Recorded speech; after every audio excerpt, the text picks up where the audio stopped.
Pour les basketteurs, nouvelle vidéo à réagir, ça va être un vlog, un day in my life d'un joueur suisse, un joueur très prometteur, très jeune, qui est Clark. Je vais pas dire son nom parce que je vais l'écorcher, mais on va commencer la vidéo. Avant ça, n'hésite pas à liker la vidéo, ça va être pour le référencement.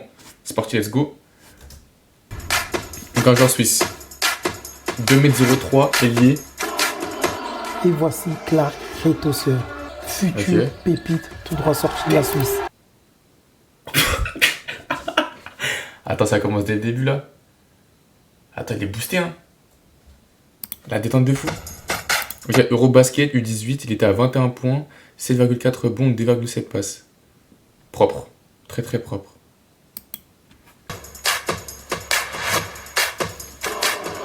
Non, je pensais qu'il allait monter juste au layup. Futur pépite tout droit sorti de la Suisse. Dunk, passe, shoot, il maîtrise tout. Après, tu mets 0,3 aussi. 17 ans. Ça va, tu vas bien? Elle a 17 ans. Ok.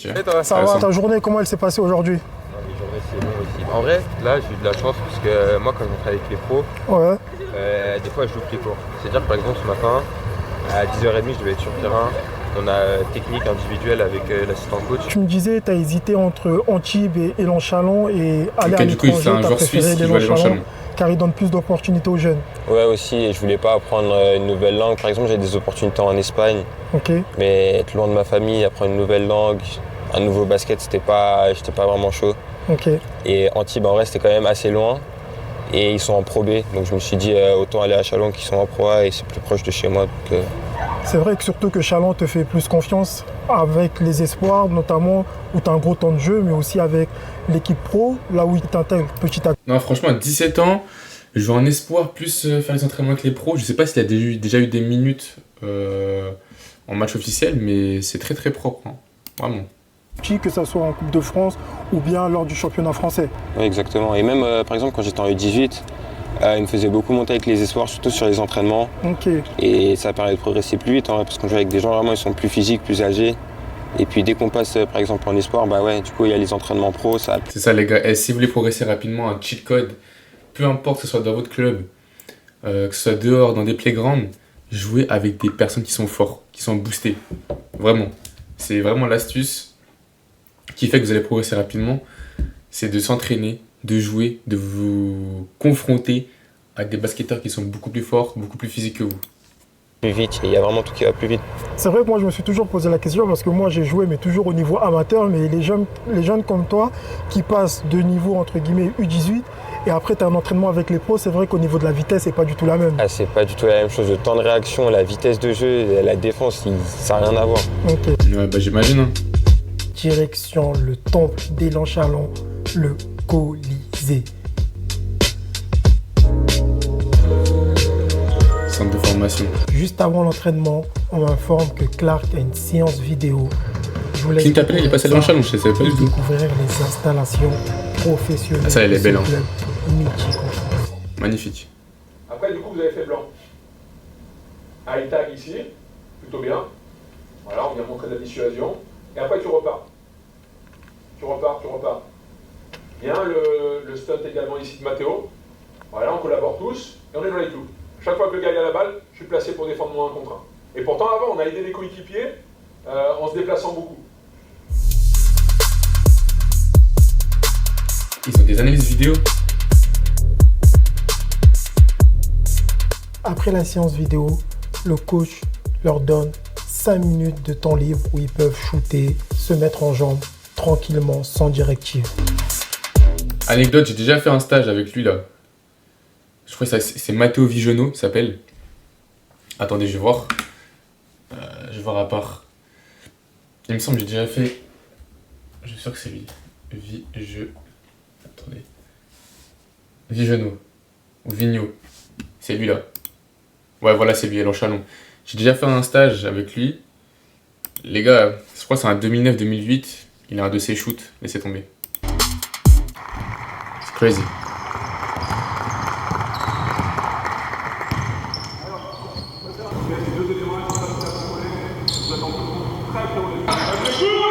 Après les 5 minutes, les choses sérieuses commencent.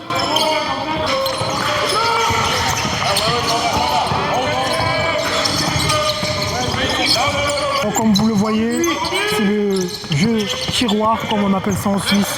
3 équipes sur le terrain et ça attaque en continu. Moi j'aime bien les entraînements comme ça.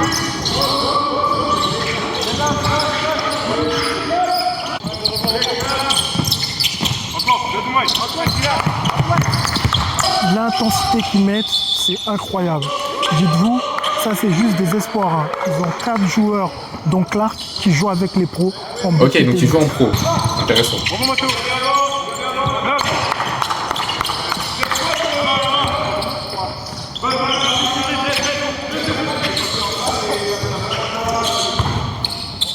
Il reste 20 minutes à l'entraînement, mais l'intensité ne baisse pas d'un poil. Et là, ils vont encore jouer un match.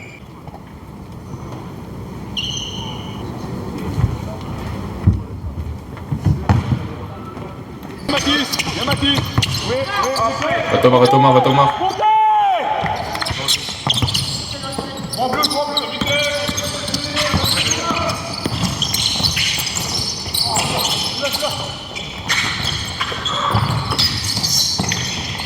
Oh, bonne passe.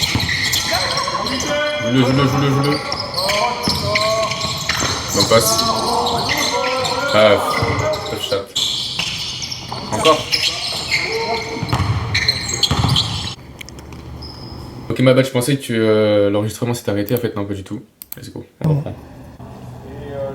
Pause. Vous voyez le joueur là, c'est Kayode, joueur en U18 Elite. Tout le monde m'a dit que du bien de lui et il risque de faire parler de lui dans les années futures. Il va peut-être jouer pour la Suisse dès l'année prochaine. On l'écoutera à la fin de cette vidéo.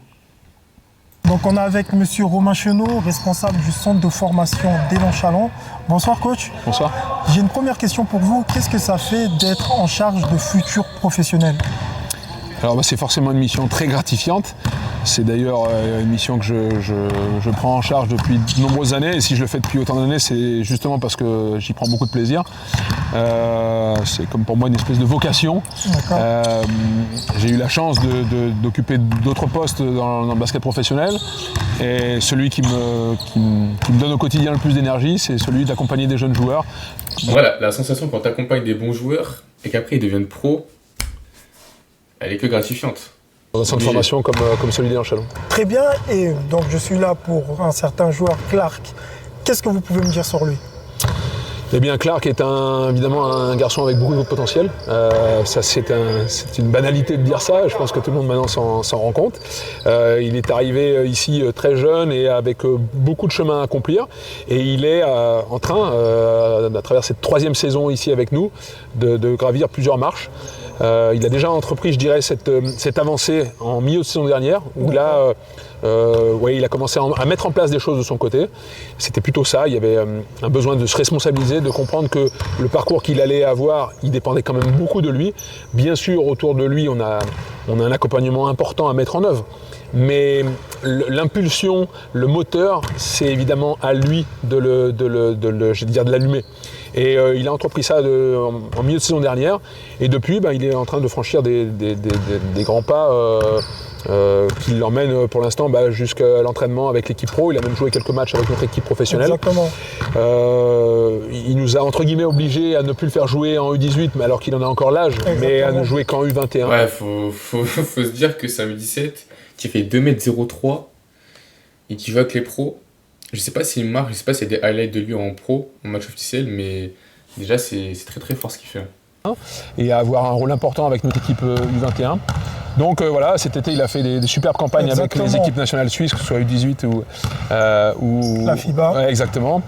Donc voilà, pour l'instant c'est une vraie satisfaction. Il a son bac en fin de saison ici, donc il a aussi un enjeu scolaire et nous on tient absolument à ce que tous les garçons, et c'est le cas pour tous ceux qui ont été draftés, on a eu la chance d'en avoir 7 qui ont été draftés par la NBA.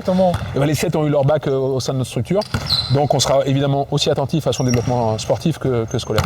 Surtout, il est en de très bonnes mains. Parmi les 7 joueurs, il y a quand même 3 Suisses, donc avec Stéphane Cefalova, Clint Capella et dernièrement Keishon George. Donc franchement, la relation entre Keishon George est passé par Élan Chalon. On espère vraiment qu'avec Clark, ça va perdurer et qu'il y en aura d'autres qui vont suivre. On espère la même chose parce que cette relation de confiance s'est construite dans le temps.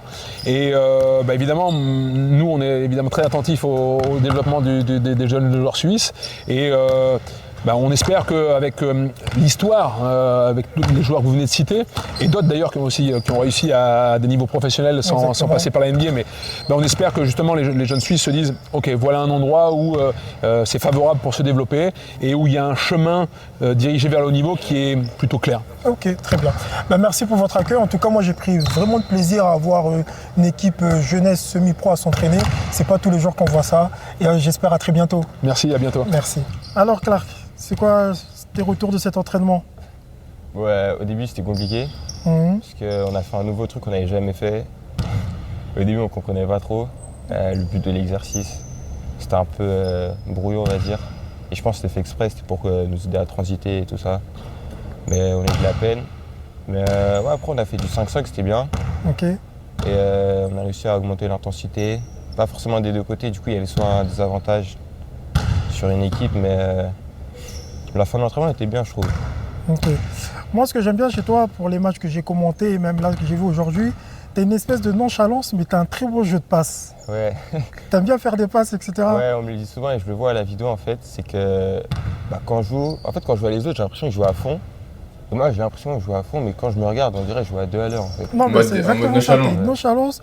Tu verras de toute façon dans les vidéos, des fois t'es là, t'as un faux rythme et après boum, tu balances une passe, tout de suite le joueur ouvert, t'arrives à prendre le visuel directement sur tes coéquipiers et ça ouvre au portement des passes. Ouais.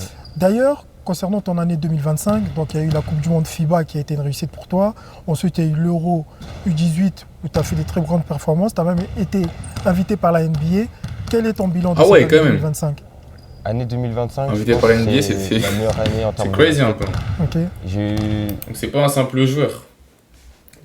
Il joue en U21, en espoir, en pro, il a été invité par la NBA. Est-ce qu'il va finir en NBA ? En février 2024, je me souviens. Ça sera la draft 2027. J'étais blessé, je me souviens l'été dernier, j'étais blessé et en revenant de blessure c'était compliqué. Les 5 premiers matchs je pense, je jouais pas bien, j'avais pas un bon rythme, j'avais mal repris. Et d'un coup j'ai eu un déclic on va dire et le match d'après j'avais mis 30 points je crois et depuis ce match en fait ma progression elle...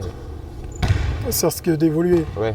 C'est exactement ce que ton coach nous a dit, que après lui il a cité par rapport au milieu. Donc il suffit d'un match. Que là, il a fait un match à 30 points, après ça a débloqué tout. T'enchaînes avec les espoirs et les seniors. Et il a même dit que maintenant tu joues plus avec les U18 alors que tu peux encore jouer avec les U18. Ouais, donc pour toi c'est vraiment un start-up. Où tu te vois dans plusieurs années, tu comptes t'inscrire à la draft ou pas ? Oui, moi c'est mon objectif à NBA en tout cas. Ok. Et tu te donnes combien d'années pour être à la draft ? Alors je connais pas trop, faut que j'en parle avec mon agent et tout ça. Donc je pourrais pas dire mais... D'accord. En tout cas, tout ce qui est pour draft, c'est vraiment un objectif pour toi la NBA. Ouais. Il y a des compétitions encore européennes, des échéances qui vont arriver pour la Suisse. Je sais que toi, tu es toujours motivé pour jouer avec l'équipe suisse, donc c'est toujours aussi dans ton optique pour continuer avec l'équipe nationale. Oui, pourquoi pas, ce serait une possibilité. Ok. Dernière question, c'est qui ton joueur préféré en NBA ? Ok, attends, faut pas qu'il dise. Ok, j'essaie de deviner. Vu son profil, je pense, je vais dire un KD. Ouais, KD, je pars sur KD, moi. Kevin Durant. Ouais. Actuellement, celui que j'aime le mieux regarder, c'est Anthony Edwards. Okay. Ah, j'hésitais. C'est Shai quand même. C'est Shai. Le plus beau à regarder. Bon, après, avec ses fautes et tout, des fois, c'est un peu chiant. C'est ça que j'allais dire, En soi, ok, Anthony Edwards et Shai. C'est un des plus beaux joueurs à regarder. Ok, donc toi, t'es plus Shai que Jokic. Ouais. En fait, Jokic, j'ai l'impression, il y a des gens, ils l'aiment pas parce qu'il est trop fort. Ok. Il est grand, il voit tout, il peut shooter, il peut tout faire. Alors que les gens, souvent, ils aiment bien des extérieurs qui peuvent shooter, qui peuvent driver, qui... Ça c'est vrai, ça, c'est fax. Ouais, je comprends après. Même moi, en fait, le jeu de Jokic, il me lasse un peu, tu vois, c'est un peu tout la même chose. C'est comme la tour de contrôle, tu vois, tu lui passes la balle, il a une vision de 360, il fait la passe, tac, tac, dans le dos, non. Il est trop fort ce mec. Le plus clivant quand tu vois il dunk pas, il fait pas des trucs, mais comme tu as dit qu'il est pleure. Ouais, c'est ça, exactement. C'est pour ça qu'il y a un petit parallèle, surtout avec son jeu de passe, il y a un petit parallèle entre lui et toi. Du coup, là, c'est quoi le programme ? Tu as commencé ta journée à 8h à l'école. Là, il est exactement presque 20h passées. Là, c'est quoi le programme après ? Là, il faut aller manger au self. En vrai, c'est 7-10 minutes de marche à peu près. Ok. Ensuite, on rentre à l'internat. S'il y a des devoirs à faire, faut faire. Hein. Sinon, c'est douche et On se pose dans nos lits, des fois on va dans les chambres des autres, on parle et tout. C'est chill. Attends, pour les blancs, dès qu'il y a une équipe à 4, elle est gagnée. Attention pour les ballons, on est prêts? Du coup, la petite surprise du chef, donc on m'a parlé d'un certain Keyede. Donc Clark m'a dit plein de bonnes choses de toi. J'ai parlé aussi avec son coach et il m'a dit qu'apparemment, tu es très impressionnant avec les U18. C'est ma première année ici à Châlons, à Élan Châlons, un centre de formation. D'accord. Et franchement, j'essaie de faire mon mieux. Je m'entraîne tous les jours. J'essaie d'approuver à mes coéquipiers que je peux vraiment donner une bonne impression déjà dans la première année et après j'ai envie de voir comment ça se passait dans le futur. Ok, parce que franchement on m'a dit plein de bonnes choses de toi. Du coup maintenant je vais me pencher sur ton cas, je vais regarder tes stats, etc. Et apparemment ça a l'air d'être un slasher, jouer avec les équipes jeunes dès l'année prochaine, c'est ça? Oui, peut-être parce qu'il est noir je dis ça, mais j'ai l'impression qu'il a du bounce de fou. Il y a 2 semaines avec les U16. Très bien. À stage Macolin. Et semaine prochaine, je crois que je vais repartir à faire encore, à montrer que, pour me préparer un peu pour le tournoi à Masseno sinon, et peut-être pour l'Euro dans l'été. Ok, donc tu espères être sélectionné et du coup poursuivre ta carrière, que ce soit en club avec Élan Châlons, gravir les échelons. Peut-être même ce courant d'année, on te verra peut-être même avec les espoirs. La saison n'est pas encore finie. Et ensuite avec l'équipe suisse. En tout cas, ça a été plaisir de vous rencontrer les gars. Je vais vous laisser rentrer. Je vais vous laisser manger. Franchement, lourd le vlog. Je connaissais pas du tout ce joueur suisse qui a l'air prometteur. Enfin, qu'il l'est, parce que vu c'est un peu son parcours, vu qu'il y a des minutes en pro alors qu'il a que 17 ans, franchement, c'est fort. N'hésitez pas à follow la chaîne. Ça aide pour référencement et pour le développement. On se dit à une prochaine vidéo. C'était Melvin. Ciao.